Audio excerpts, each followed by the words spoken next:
Success in the corporate world is like walking a tightrope. One wrong step and you're falling.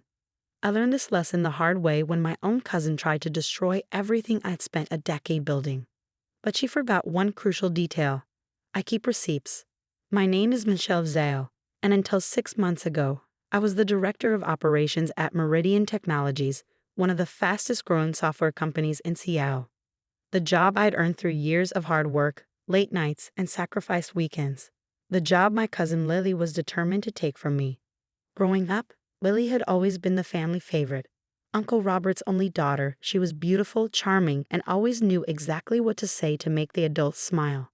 While I was buried in textbooks studying computer science, Lily was winning beauty pageants and collecting admirers. Every family gathering, my mother would sigh and ask why I couldn't be more like my cousin. Lily's engaged to a doctor, Mom would say. Lily's traveling to Europe. Lily's starting her own lifestyle blog. No one seemed interested in my coding projects or the startup I was helping build. No one except my grandfather, who'd pull me aside during family dinners to ask about my latest work. He'd been a software pioneer himself, one of the first Chinese-American engineers in Silicon Valley. "Keep going, little dragon," he'd say in Mandarin, using the nickname he'd given me as a child. Numbers don't lie, and code doesn't care about pretty faces. When Grandpa passed away 3 years ago, he left his tech industry contacts and a significant investment portfolio to me. The family was shocked. They'd expected everything to go to Lily or my uncle. I used the connections to help Meridian Technologies secure crucial early funding, turning my director position from a job into a career. I should have known Lily wouldn't let that stand. 6 months ago, she showed up in our HR department with an impressive resume and glowing recommendations. By the end of her first week, she charmed half the executive team. By the end of her first month, she'd been promoted to senior HR manager. "Isn't it wonderful?" Mom gushed during one of her Sunday calls.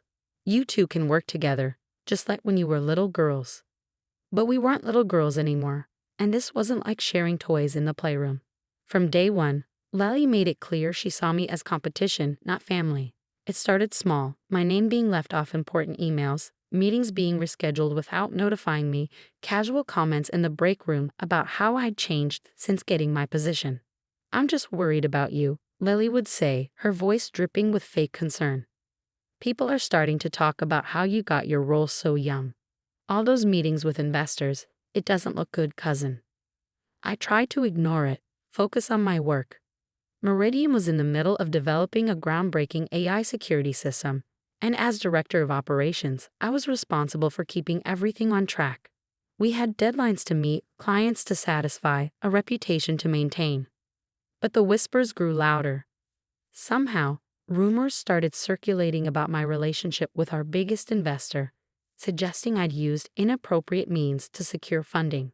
Project updates I sent to the board were mysteriously altered, making it appear our team was behind schedule and over budget.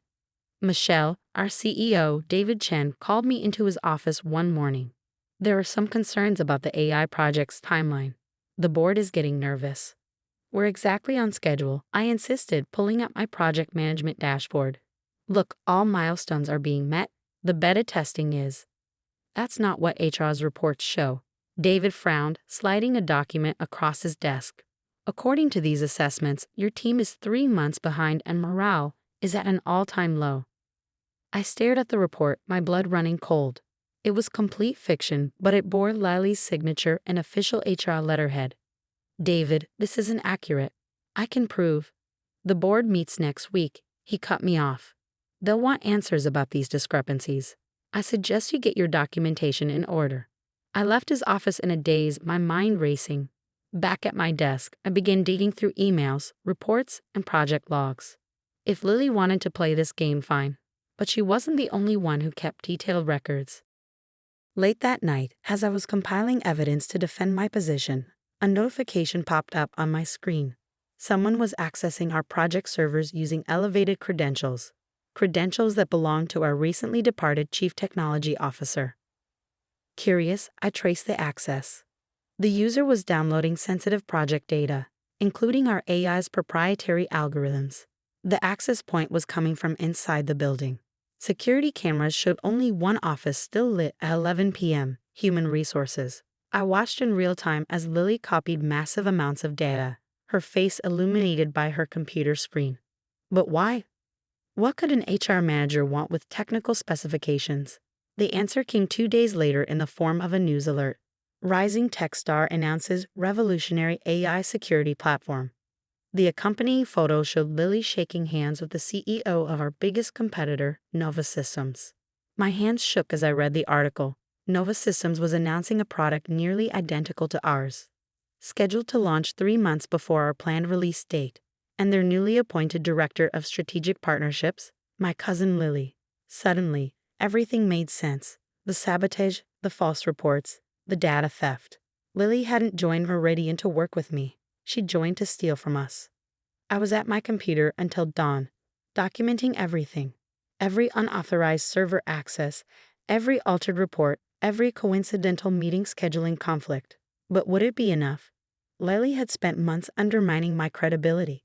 Who would believe me now? Then I remembered something else, something Grandpa had taught me years ago about always having a backup plan. With trembling fingers, I opened my personal email and found a message from 3 years ago, sent the day after his funeral.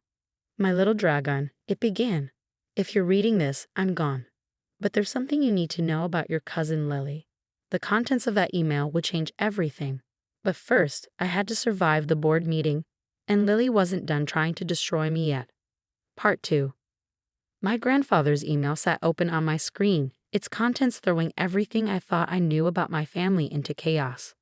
My little dragon, the message read, there's something you need to know about your cousin Lily.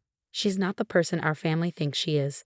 10 years ago, she came to me for a startup investment, a revolutionary social media platform. I gave her the money, nearly $2 million, believing in her dream. But there was no platform.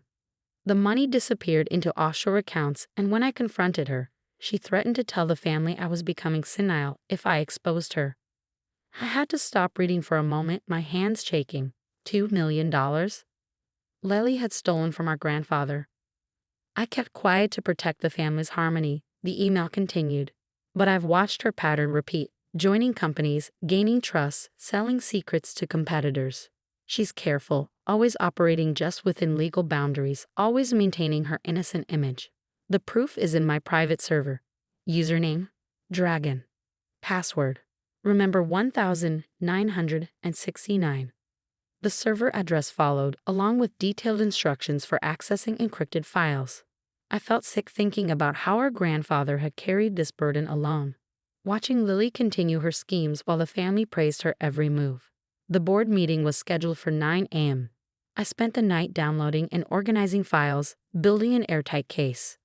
By morning, I had everything: proof of Lily's data theft, documentation of her previous corporate espionage, and evidence of her theft from our grandfather. I arrived early, finding the boardroom already half full. Lily was there, looking polished in an expensive suit, speaking softly to board members with her usual charming smile. When she saw me, her smile widened. Cousin, I was just explaining to the board about the project delays. Such a shame. Save it. I cut her off, setting up my laptop. I think it's time for some truth. David Chen arrived last, looking grave. Michelle, given the serious nature of these allegations about project mismanagement. Actually, I interrupted, connecting my laptop to the room's display system. I have some findings to present first. What followed was the most intense hour of my professional life. I methodically laid out the evidence, screenshots of unauthorized server access, timestamps matching Lily's keycard logs, the data trail leading to Nova Systems. With each revelation, Lily's perfect composure cracked a little more. This is ridiculous, she tried to interject. Obviously, Michelle is trying to deflect from her own failures. Like you deflected when you stole $2 million from our grandfather? I asked quietly. The room went silent. Lily's face went white. I have his records, I continued, pulling up the encrypted files. Every transaction, every fake business document, every threatening email you sent him. He documented everything, Lily. He just loved our family too much to expose you while he was alive. You don't understand. Lily's voice cracked. I had debts. I was going to pay him back. By stealing from more companies, by trying to destroy my career. I turned to the board. Nova Systems is announcing an AI security platform next week, one that uses code stolen from us. Code that was accessed using Lily's credentials. David Chen leaned forward. These are serious allegations. If what you're saying is true, it's all true, a new voice spoke from the doorway. We turned to see James Wong, Nova's chief legal officer, entering the room. Ms. Zhao contacted us last night with evidence of corporate espionage. We've terminated our relationship with Ms. Chen and are prepared to cooperate fully with any investigation. Lily stood up so quickly her chair toppled backward. You can't prove anything. This is all circumstantial. Actually, James continued, we have your signed contracts. Multiple violations of non-disclosure agreements, clear evidence of data theft. Our CEO was quite interested to learn how you acquired our competitor's proprietary technology. What happened next seemed to unfold in slow motion.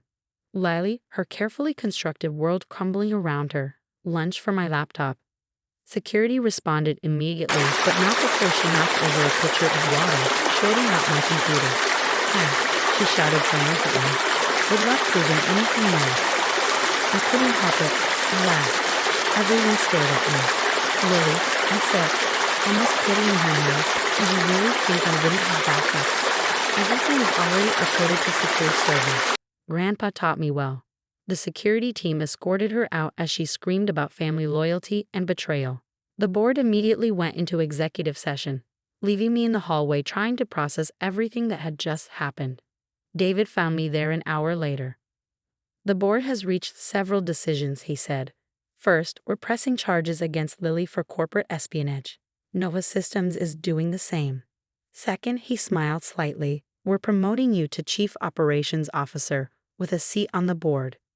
We need leaders who understand both technology and integrity.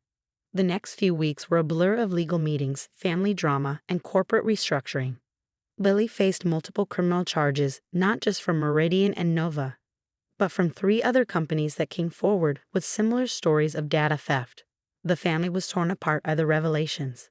Uncle Robert refused to believe his daughter could do such things, even with overwhelming evidence. Mom stopped pushing me to be more like my cousin, instead calling regularly to apologize for years of comparisons. 6 months later, I sat in my new corner office, looking at a photo of my grandfather that I'd placed on my desk. The AI security platform launched successfully, cementing Meridian's position as an industry leader. Lily took a plea deal and was serving time for fraud and corporate espionage. You were right, Grandpa, I whispered to the photo. Numbers don't lie, and code doesn't care about pretty faces. My phone buzzed with a text from Mom. Family dinner this Sunday. Just us this time. I smiled, remembering all those uncomfortable family gatherings where Lily held court while I sat quietly, supposedly not living up to my potential. How different things looked now. Definitely. I texted back. I'll bring the wine. That Sunday, Mom surprised me by bringing out an old photo album. There was a picture of Lily and me as children, playing with a computer Grandpa had given us. I was clearly fascinated by it, while Lily posed prettily beside the keyboard. I'm so sorry, Mom said softly, touching the photo. All those years, I was looking at the wrong things, valuing the wrong qualities. Your grandfather always saw the truth. He taught me something important, I replied. Success isn't about being the most charming or the most beautiful. It's about being authentic, working hard, and maintaining your integrity. And keeping good backups, Mom added with a smile, making me laugh. Later that night, going through more of Grandpa's encrypted files, I found one last message he'd left for me. My little dragon, remember that true success isn't just about winning. It's about winning the right way. Your cousin chose her path, shortcuts, lies, and betrayal. You chose yours, hard work, honesty, and perseverance. I always knew which path would lead to lasting success. Make your own way, stay true to your principles, and success will follow. I'm proud of you. I printed his words and framed them, hanging them in my office where I could see them every day. They remind me that sometimes the hardest battles we face aren't just about business. They're about standing up for what's right, even when it hurts. Lily writes to me sometimes from prison, alternating between apologies and accusations. I don't respond. Some betrayals can't be undone. Some trust can't be rebuilt. But that's okay. I've learned that sometimes the family you lose shows you the strength you've had all along. And in the end, that's worth more than any corporate title or family approval could ever be.